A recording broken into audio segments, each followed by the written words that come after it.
পুজো আসলেই তো মনটা ঢাকায় ঢাকায় করে, কিন্তু ঢাকায় কোয়ালিটি তো আজকাল আর ভালো নেই। কি আছে তোমার কাছে আজকে? আজকে আমার কাছে আছে সাঁওতাল ঢাকায়।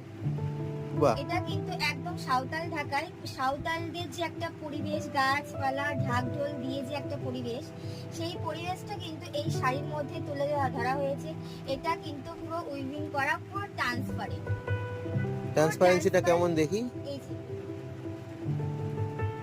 দেখো, খুব বাহ। সুন্দর একটা শাড়ি, পুরো সুতোর কাজ আছে। পুরো সাঁওতালদের যে একটা পরিবেশ, খুব সুন্দর পরিবেশটা এই শাড়ির মধ্যে তুলে ধরা হয়েছে। পুরোটাই যাচ্ছে এগুলো সুতোর প্রিন্ট কাজ। নাকি? না, এটা যাচ্ছে পুরোটাই সুতোর কাজ। আচ্ছা। পুরোটাই যাচ্ছে সুতোর কাজ। এবার পুজোর খুব সুন্দর একটা ঢাকায় কোয়ালিটি কেমন হবে? দারুণ কোয়ালিটি। এই কোয়ালিটি পেতে গেলে কিন্তু একমাত্র এসকরেন্ট কোম্পানিতে আসতে হবে। এত সুন্দর কোয়ালিটি পেতে গেলে একমাত্র এসকরেন্ট কোম্পানিতেই আসতে হবে। ঠিক আছে।